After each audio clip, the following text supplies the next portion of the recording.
Greetings from Miller Park in Milwaukee. I'm Greg Hofer.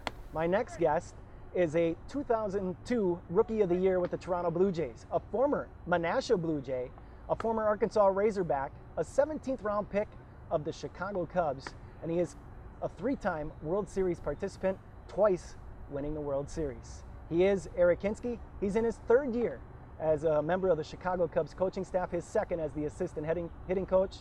Eric, a pleasure. Thanks for joining us. That's all right. Thanks for having me.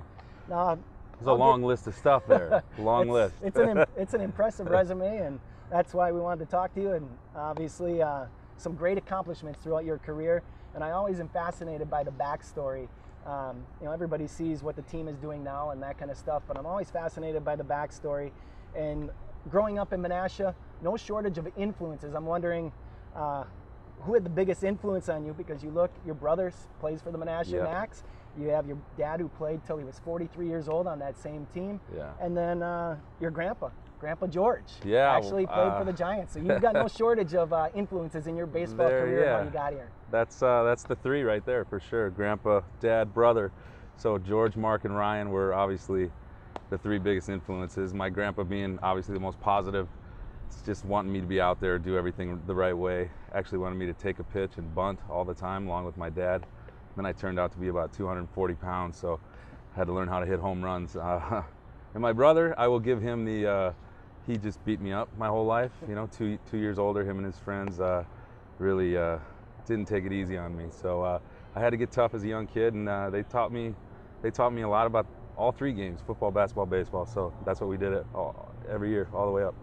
Yeah, Menasha, obviously here in Wisconsin, not exactly a hotbed, if for no other reason, you get maybe about 3 months of what I would call baseball weather. Mm-hmm. With such a small window, how did you develop the skills to become the big leaguer you are? I mean, you did hit 137 home runs in the big leagues. Pretty impressive.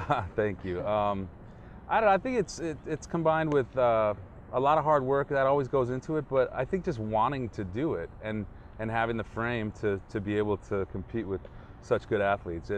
It's a lot harder if you look like Dustin Pedroia and you're 5'6" and weigh 180 pounds. And I don't want to take that away from any small kids out there, but I was bigger. I was 6'2", about 215 when I was getting into high school. I mean, getting into my senior years. So I had a passion for baseball all the way through, all sports. But I mean, my mom told me the other day on Mother's Day, she found a Mother's Day card for me, and it was something in school, and it said on it, "What do you want to be when you grow up?" And it said, "I want to be a professional baseball player," and that was in third grade. So I guess it was there my whole life, and all stemming from my brother, my father for sure, and my grandfather.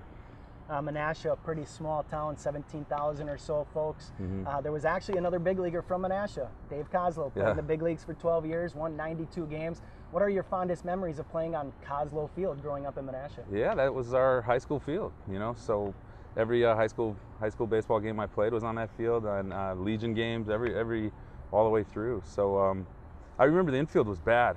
There was a lot of rocks. Redid it last year. There was a lot of rocks in the infield. I took one off the chin one time, but character builders. Yeah, exactly. Taught me how to use my hands better. So a lot of fond memories there. Hitting some of my first home runs, or I actually didn't hit a lot of home runs till I got to college. Really, I was just trying to. The approach my dad and my grandpa taught me was, take a strike, hit the ball the other way, and I honestly really didn't know how to pull the ball the right way till I got a little bit older. So I never stopped learning all the way through, but learned obviously the grassroots of the game from my grandpa and my dad. Now, we had Matt Erickson on about a month ago, and he obviously went to Arkansas. That's where you head off after you graduate from Menasha. He told us a fascinating story how he ended up there. Norm DeBryan was the coach at the time, and he always wanted to have a Wisconsin kid on the roster. Yep. You fill that role. Is that how you end up in Arkansas as well? Mine's a sort of a similar story. I was going to go to Oshkosh. I was going to play football and baseball at Oshkosh. My brother was in school at UW Oshkosh, and my dad went to school there. So I had no real big-time scholarship offers to a Division I school. There was like, 25% scholarship rides, and I just thought, stay home and I'll play both, because I wanted to play both. And I go to the sectionals or regionals or sectionals in high school my senior year, which is late for baseball, and Arkansas was coming back, and I heard they were coming back because Matt Erickson went there the year before. They had some ties to the Valley, and I was doing like a video. I remember doing a video with my dad and sending it to him, like me taking batting practice and ground balls and stuff. And then they sent Doug Clark. He was the hitting coach up at the time, and I met him, and I played a couple of games. I got like 10 hits in 2 games or something, and then they sent me down on a recruiting trip, got off the plane, and did a little roundabout, just view of the campus. They had some of them Diamond Doll girls take me around. I was like, wow, this place is pretty cool. I'm in. So got off the plane, signed up, and they gave me a full baseball, 82%, whatever they could give back then, and the rest is history. 3 years there, it was great. Now, obviously, and I want to get this right, obviously it agreed with you like it did with Matt. 348 batting average, 30 home runs was 8th, 173 RBIs 5th, 55 doubles 9th, a 608 slugging percentage, which was 6th in your career. So obviously hitting there in the SEC, pretty good. Wow, place I to was hit. pretty good, huh? I didn't even know, man. Bad. I'll tell you what, Matt was a good baseball player. Matt was the most impressive all-around player that I had ever played with up till that time. Like, he did everything right. He could bunt, he could hit and run, he did everything fundamentally sound on a baseball field, and I was this raw guy that could just basically hit. I could play no defense. I had a terrible arm, but I knew I could hit. So he actually taught me a lot about the game, and just that whole atmosphere in the SEC, playing in those stadiums, going to LSU and Mississippi State, all these places, it was amazing. It was exactly what I needed. I needed to get out of Wisconsin. I needed to get away from my family and just kind of become who I was going to be. And I think that was a big part of it too. And Matt's a great dude. All the success he's having, I mean, up there in Wisconsin, he's living at home and managing. It's so happy for him. I haven't seen him in a while, but we stay in touch a little bit from time to time. So then after 3 really good years at Arkansas, you get drafted as it turns out by the Chicago Cubs. Yeah. In the 17th round, you go into the professional ranks. A lot of times there's an adjustment, but when you look at your minor league numbers, not a big adjustment for you going from the minors in the aluminum bat to the wood bat. Yeah. So for me I remember I wasn't even going to sign. I was going to go back to Arkansas because I was mad that I went in the 17th round. And I was like, I thought I was going to go like the 6th, 7th, 8th round, somewhere like that. And I said, you know what, I'm just going to go back to school. And that's when my grandpa stepped in and he said, I'd play for free. You're being irrational.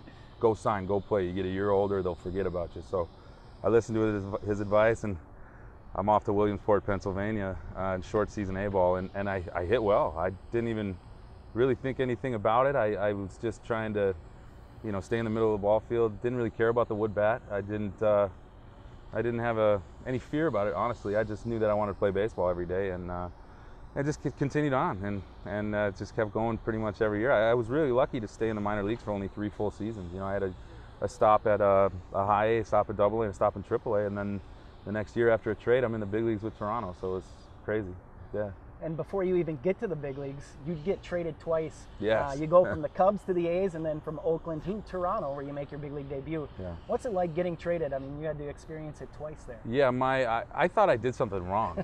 Yeah, actually, when I first got traded, because I grew up a Cub fan, a Brewer fan and a Cub fan, but my grandpa was a big Cub fan. So we'd, come to however many games a summer here, and then probably 2 or 3 we'd go down to Wrigley. So, I wanted to be a Cub, and then all of a sudden I get called in the office at the end of spring training, say, we traded you to Oakland to keep a Rule 5 pick and for Miguel Cairo. And I'm like, what? Like, I don't want to go.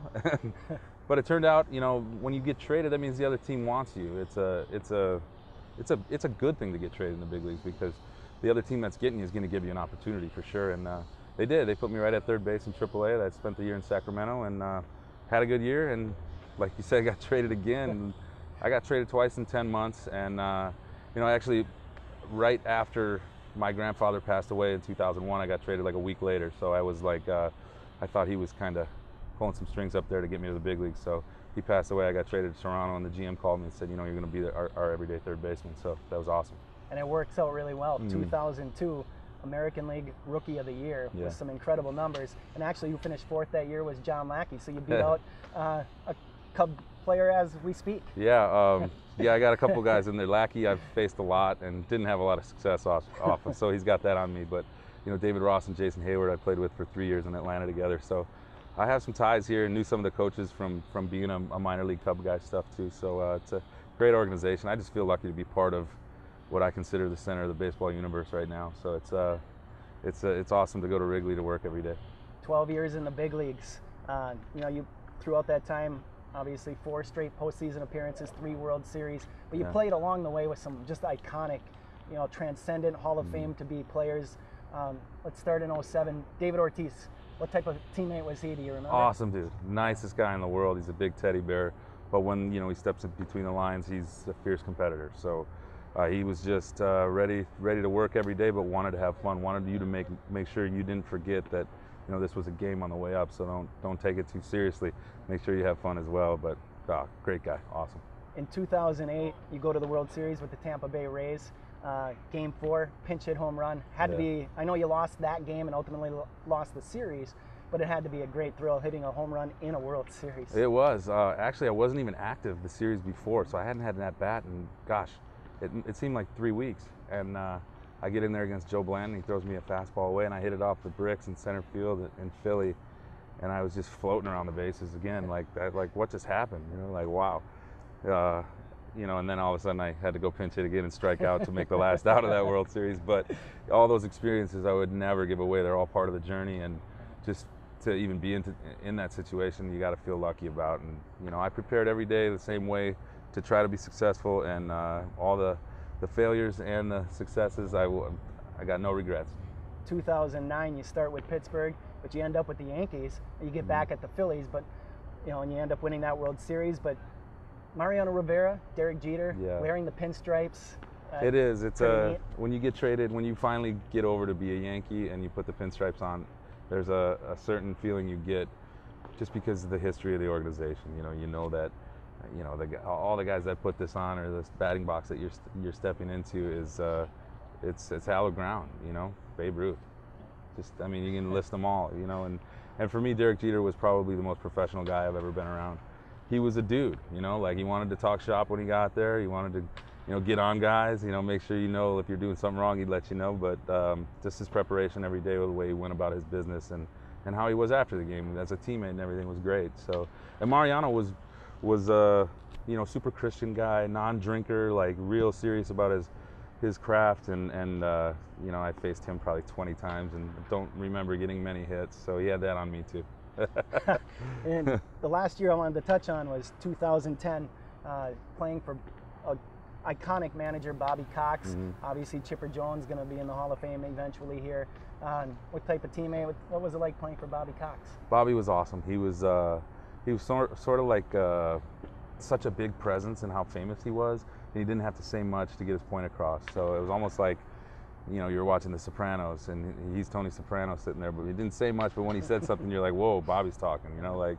So, but his best skill was he always made you feel like you were doing well even when you weren't. You know, his communication skills as a manager, he never gave up on you. He always made you feel like, hey, you'll get him tomorrow, you'll get him the next at bat.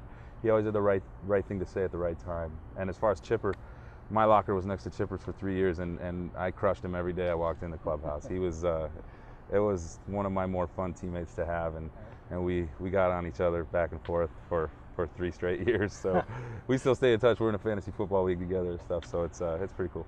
And lastly, and most importantly, perhaps, Metallica or Pantera? Yeah, I get those questions a lot because, you know, I was younger, walking to this play to some metal music. But my last probably 5 or 6 years, I walked to Pantera. So I'd say Pantera, you know. Nice. For sure. Yeah. Good. Can't go wrong. All right. Perfect. Well, Eric, thanks so much for the time. I really appreciate it. All right, man. Anytime. Thank you. Thanks. Okay. That's Eric Hinske. Best of luck to Eric and the Chicago Cubs the rest of the year. I'm Greg Hofer. Thanks for watching. See you next time.